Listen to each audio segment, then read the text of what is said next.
Welcome to District Command Central, your go-to source for the latest news and updates on the Washington Commanders. Don't forget to hit that subscribe button and ring the bell so you never miss a play. The Washington Commanders are walking a precarious tightrope as they weigh the future of their franchise against the immediate desire to see their second-year quarterback, Jayden Daniels, back on the field, and the tension surrounding this decision has only intensified after Daniels returned in a 31-0 drubbing at the hands of the Minnesota Vikings. The sight of Daniels limping off the field after chasing a tipped interception reignited debates that had simmered quietly for weeks, with some questioning whether putting him back into game action at all this season was wise. The reality for the Commanders is stark. They are juggling the potential long-term consequences for the franchise with the immediate, almost instinctive urge to compete and see their quarterback develop experience under fire.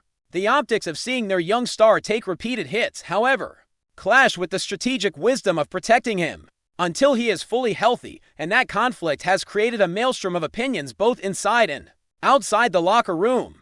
Some voices are now calling for Daniels to be shelved for the remaining 4 games, arguing that the risk to the team's investment and the quarterback's career simply outweighs any short-term gain in on-field development. Head coach Dan Quinn, however, has left the door ajar, signaling that a decision has not yet been finalized, and the narrative surrounding Daniels remains fluid. On Wednesday, Quinn announced that Daniels would not play in the upcoming game against the New York Giants due to an aggravated left elbow injury, a decision that some interpreted as a hint that the season might be over for the young quarterback. Yet, Quinn's remarks emphasize caution rather than finality, underscoring the nuanced considerations that come into play when managing a franchise quarterback's health and future. "I recognize the question," Quinn said.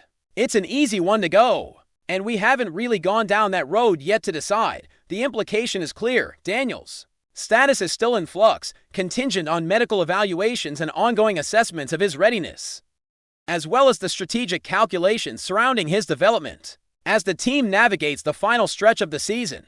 This balancing act between urgency and prudence exemplifies the challenge faced by teams in situations where a talented young quarterback has already endured multiple injuries and yet still represents a cornerstone of the franchise's future. Quinn's approach reflects a broader philosophy that sees value in the experience gained, even in less than ideal circumstances. He emphasized that with only 3 games remaining after the matchup against the Giants, there is still meaningful opportunity for Daniels to gain critical reps, which are essential to mastering the intricacies of the quarterback position. "We were probably talking about 30% of the season to go and to gain experience. And at quarterback, the reps, are significant because there are so many things that happen on a play where it can go. What's the check? What's the look? It's different than maybe a technique at another spot," Quinn explained. His point underscores the unique complexity of quarterback development, where situational awareness, split-second decision-making, and leadership under pressure are cultivated through live game experience rather than practice alone. The Commanders' decision-making calculus, therefore, is not just about minimizing injury risk, but also about evaluating the potential long-term benefits of allowing Daniels to continue his growth trajectory under real game conditions.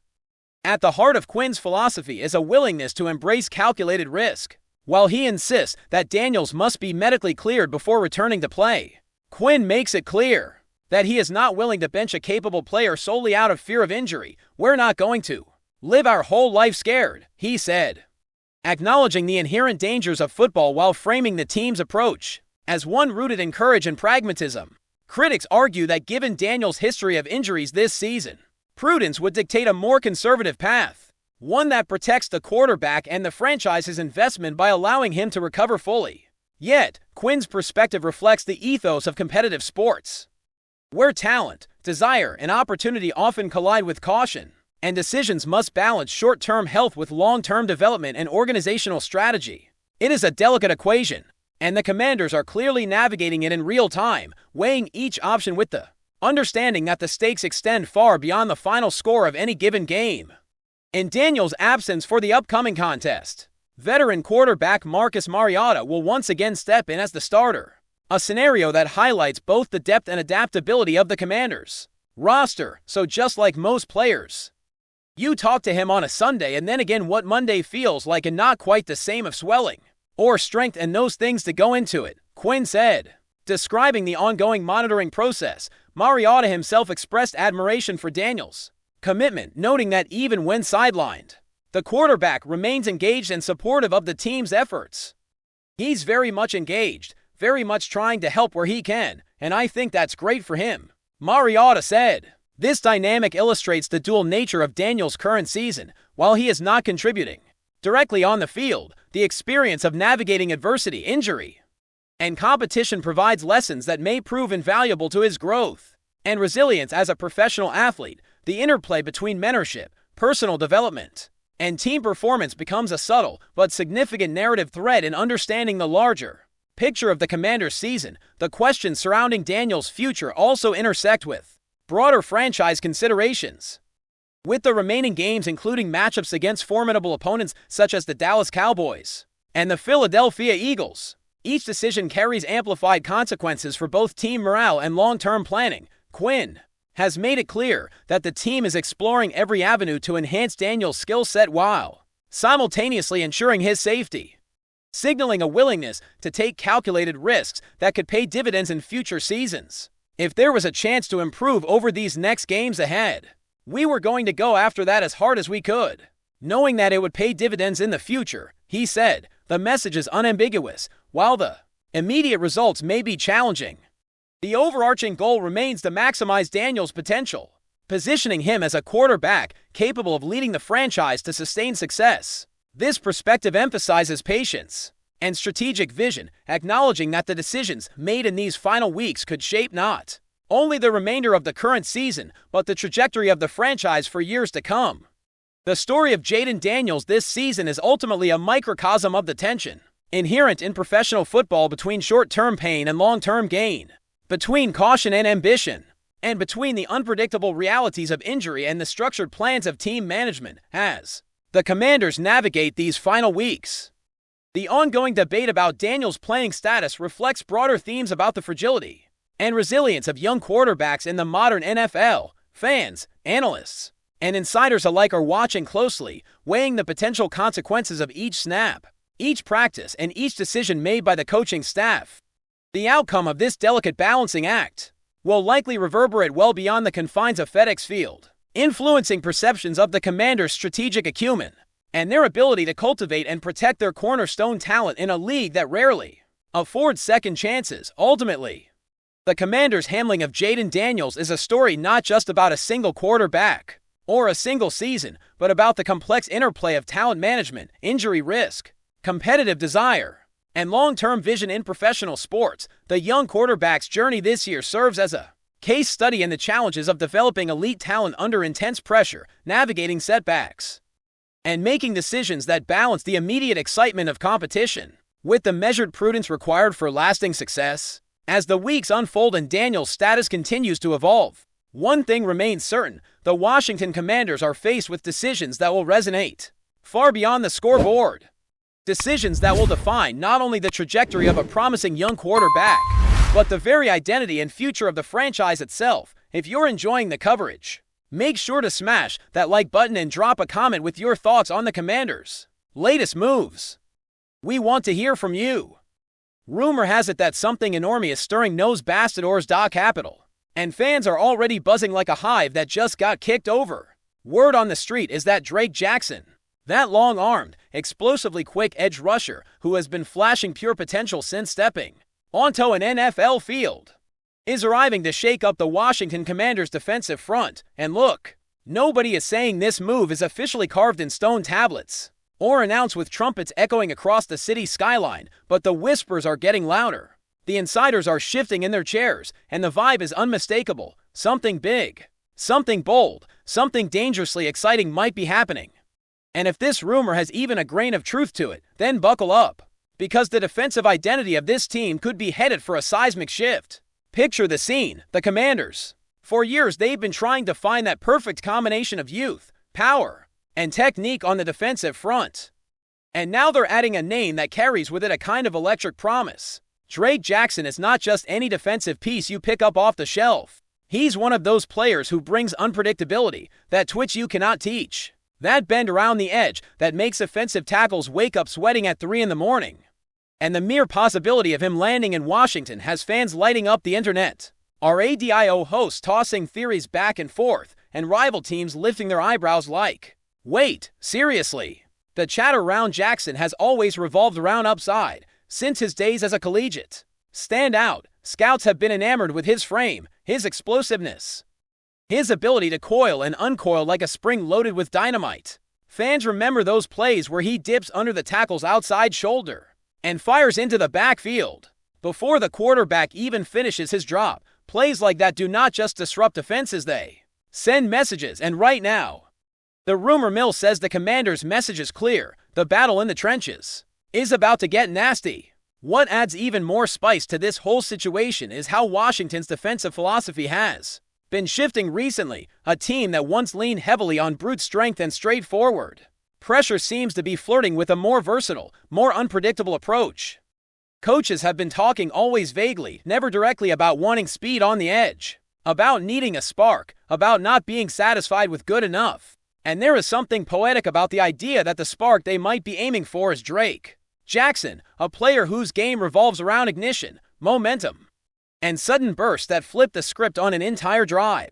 Imagine the Commanders lining up with their current defensive talent, already brimming with raw force, and then adding Jackson into the mix. Suddenly, offensive lines would not know where to turn their attention. You double the veteran bruiser on the inside, and Jackson comes flying from the outside.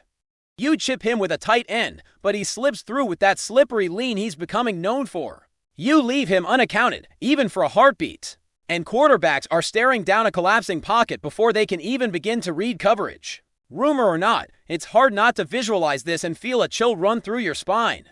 And let's talk motivation.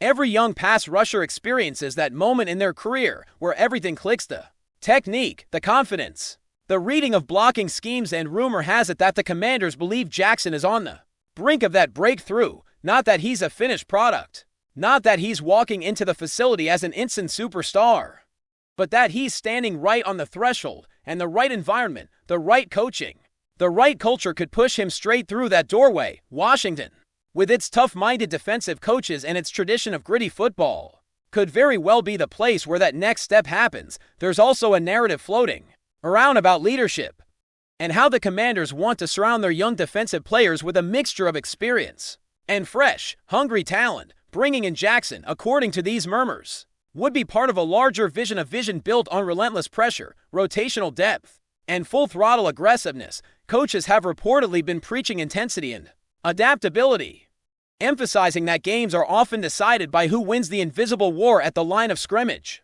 And if that's the philosophy, then the possibility of Drake Jackson entering the equation feels almost poetic. Of course, every rumor is born somewhere, and the origins of this one seem to come from a blend of behind-the-scenes movement, veiled comments from people who know more than they say, and that strange energy that takes over a fan base when something big might be coming.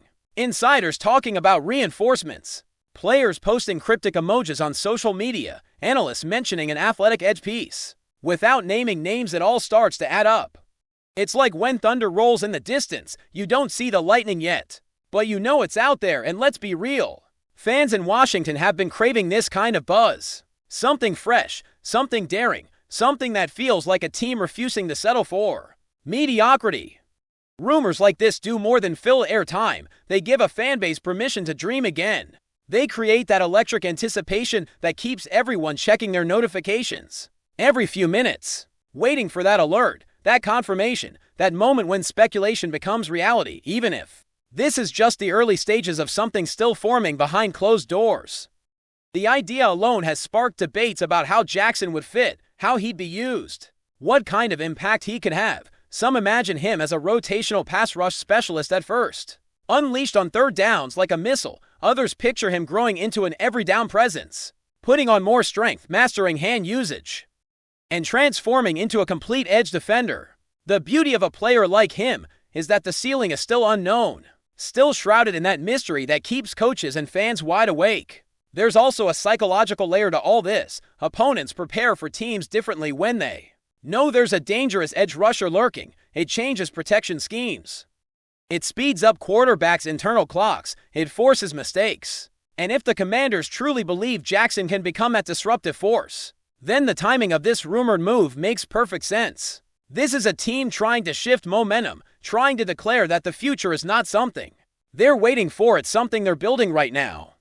And amidst all this speculation, all this noise, all this swirling energy, one thing becomes clear: whether this rumor turns into reality or stays in the realm of whispers, it has already ignited something powerful. Fans are talking, analysts are dissecting, opposing fan bases are peeking over with mild worry.